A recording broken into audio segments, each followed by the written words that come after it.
ಧರ್ಮಸ್ಥಳದ ಪಾಂಗಳದಲ್ಲಿ ಸೌಜನ್ಯ ಅನ್ನೋ ಹೆಣ್ಣು ಮಗಳ ಬ್ರೂಟಲ್ ರೇಪ್ ಅಂಡ್ ಮರ್ಡರ್ ಪ್ರಕರಣ ನಡೆದ ದಿವಸ ಆ ಭಾಗದಲ್ಲೊಂದಷ್ಟು ಭೌತಿಕ ಬದಲಾವಣೆಗಳಾಗಿದ್ದಾವೆ.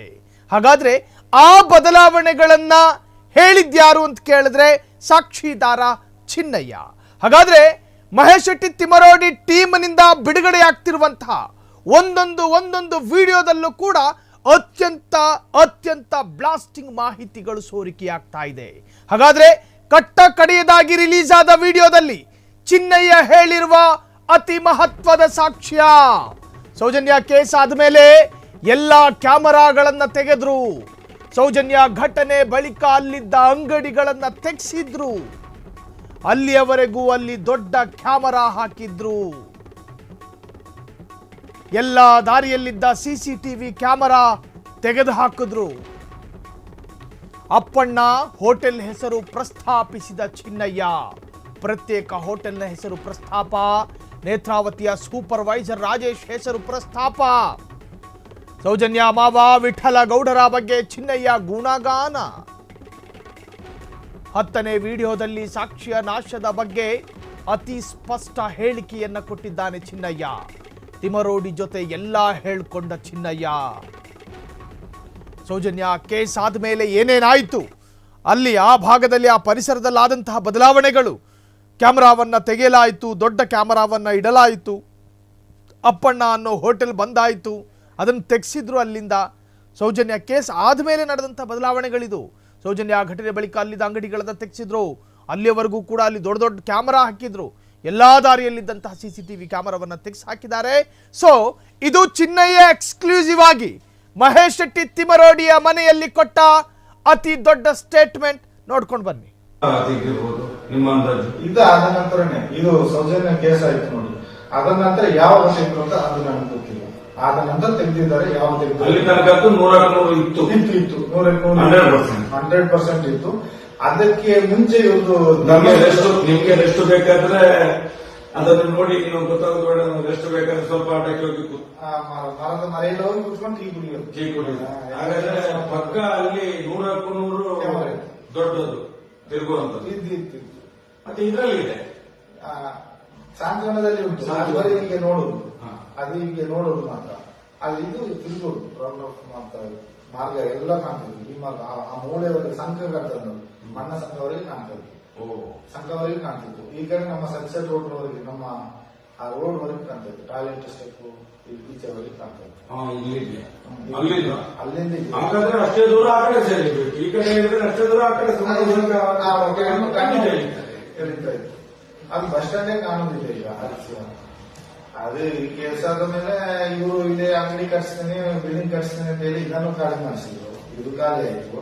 ಮತ್ತೆ ಆ ಕಡೆ ಒಂದು ಇವರೊಂದು ಅಂಗಡಿ ಹೋಟ್ಲ್ ಇಟ್ಕೊಂಡು ಅಂಗಡಿ ಇಟ್ಟಿದ್ರು. ಅದನ್ನೇನೋ ಪಂಚಾಯತಿ ಅವರೆಲ್ಲ ಬಿಟ್ಟು ಅದನ್ನು ಖಾಲಿ ಮಾಡಿಸಿದ್ದಾರೆ. ಅದು ಮಾಡಿಸಿ ಒಂದು ಅಭಿಯಾಗೆಲ್ಲ ಕಟ್ಸಿ ಏನೇನೋ ಮಾಡಿದ್ದಾರೆ. ಅದರ ಮುಂಚೆ ಒಬ್ಬ ಇವರು ಹೋಟ್ಲಲ್ಲಿ ಕೆಲಸ ಮಾಡ್ತಾ ಇದ್ರು. ಇಲ್ಲಿ ಕೆಳಗಡೆ ಅಪ್ಪಣ್ಣ ಅಂತ ಹೋಟ್ಲ್ ಇಟ್ಟಿದ್ರು. ಆ ಓಟು ಬಟ್ ಕುಡಿತಿದ್ರು. ಅಲ್ಲಿ ಕೆಲಸ ಮಾಡ್ತಿದ್ರು. ಒಬ್ರು ಪ್ಲಾಟ್ ಮಂಡ್ಯವ ಸಪ್ಲೈ. ಅವ ಸ್ವಲ್ಪ ಕುಡಿಯೋದು ಜಾಸ್ತಿ. ಅವನ ಕೆಲಸ ಬಿಟ್ಟು ನಿಲ್ಲಿಸಿದ್ರು. ಮತ್ತೆ ಇವ್ರಿಗೆ ಕೆಲಸಕ್ಕೆ ಆಗಲಿಲ್ಲಲ್ಲ. ಹಾಗೆ ಅಲ್ಲಿ ಹೋಗಿ ಕೇಳಿ ಮಾಡಿ 1 ವಾರ 2 ವಾರ ಈಗ ಮಾಡಿದಾನೆ. ಮಾಡಿ ಸಂಬಳ ಸಹ ತಗೊಂಡು ಊರಿಗೆ ಹೋಗಿ ಬಂದ ನಂತರ ಇವರು ಬೇರೆ ಜನ ಮಾಡ್ಕೊಂಡ್ರು. ಜನ ಕೆಲಸ ಬೇಡ ಅಂತ ಹೇಳಿದ್ರು.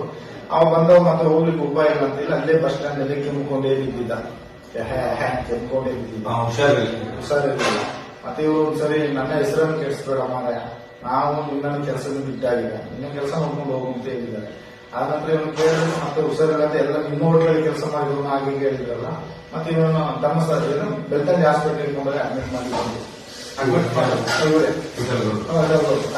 ಬಂದ್ರು. ಅವನು 2-3 ದಿವಸ ಇತ್ತು. ಮತ್ತೆ ಅಲ್ಲಿಗೆ ಧರ್ಮಸ್ಥಳ ಇದು ನೇತ್ರಾವತಿಗೆ ಬಂದಿದ್ದಾನೆ. ಅಲ್ಲೊಂದು ಬಸ್ ಸ್ಟ್ಯಾಂಡ್ ಇದೆ, ಕೆಳಗಡೆ ಬಸ್ ಸ್ಟಾಪ್. ಆ ಬಸ್ ಸ್ಟ್ಯಾಂಡ್ ಕೆಂಪುಕೊಂಡು 4-5 ದಿವಸ ಬಿದ್ದಿದ್ದ ಅಲ್ಲಿಗೆ ಪ್ರಾಣ ಬಿಟ್ಟ. ಸತ್ತ ಮೇಲೆ ಪೊಲೀಸ್ನವರಿಗೆ ಇವರು ಫೋನ್ ಮಾಡಿದ್ರೆ ಅವ್ರು ಮಾಡಿದ್ರೆ ಗೊತ್ತಿಲ್ಲ. ನಮ್ಮನ್ನು ರಾಜೇಶ್ ಅವರು ನಮ್ಮ ಜೊತೆ ಕಳಿಸಿದ್ರು. ಅವರು ನೇತ್ರಾವತಿ ಸೂಪರ್ ನೇತ್ರಾವತಿ. ಈಗ ಹೆಸರು ಚೇಂಜ್ ಮಾಡಿ ಹೇಳ್ತೇನೆ ಅಂತ ತಿಳ್ಕೊಳ್ತೀವಿ. ನಾನು ಬಂದ ನಂತರ ಆ ಧರ್ಮಸ್ಥಳ ಕ್ಷೇತ್ರಕ್ಕೆ ಕೆಲಸಕ್ಕೆ ಬಂದ ನಂತರ ಸ್ಟಾರ್ಟಿಂಗ್ ರೋಹಿತನ್ನ ಆಮೇಲೆ ಸುಂದರಗೌಡ, ಆಮೇಲೆ ಹೂವಪ್ಪ, ಆಮೇಲೆ ಪುಷ್ಪರಾಜ, ಹಾಗೆ ಅದೇ ಹೇಳಿದ್ರೆ ಪ್ರಶಾಂತ್, ಮತ್ತೆ ಯೋಗೇಶ್, ಇಷ್ಟು ಜನ ಸೂಪರ್ವೈಸರ್ಗಳು ಚೇಂಜ್ ಆಗಿದ್ದಾರೆ. 5 ವರ್ಷಕ್ಕೆ ಒಂದೊಂದು ಸೂಪರ್ವೈಸರ್ ಚೇಂಜ್ ಮಾಡ್ತಾ ಇರ್ತಾರೆ, 3 ವರ್ಷಕ್ಕೂ ಚೇಂಜ್ ಮಾಡ್ತಾ ಇರ್ತಾರೆ. ಹಾಗೆ ಇಷ್ಟು ಜನ ಸೂಪರ್ವೈಸರ್ ಚೇಂಜ್ ಮಾಡ್ತಾರೆ. ಹಾಗೆ ರಾಜೇಶ್ವರ್ ಇದ್ದಾರೆ. ಸೌಜನ್ಯ ಘಟನೆ ಆಗುವಾಗ ಯಾರಿದ್ದಲ್ಲಿ ಸೂಪರ್ವೈಸರ್? ಸೌಜನ್ಯ ಘಟನೆ ಆಗುವಾಗಲ್ಲಿ 2012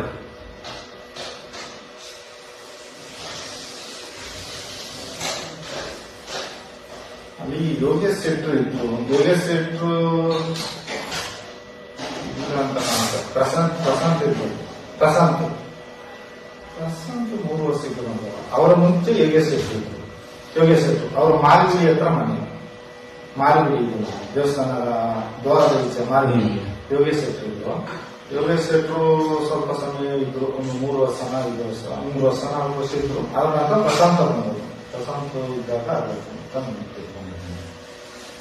ಇದೆಲ್ಲ ಆ ಕಡೆ ಕಾಡಿದೆ ಅಲ್ಲ, ರಾಜೇಶ್ ಇಲ್ಲ ಅದು ಯಾರಾದ್ರೂ ಇದ್ರು ಹುಡುಕುವಾಗಿ 3 ವರ್ಷಕ್ಕೆ 2 ವರ್ಷಕ್ಕೆ 5 ವರ್ಷಕ್ಕೆ ಚೇಂಜ್ ಮಾಡ್ತಾ ಇರ್ತಾರೆ.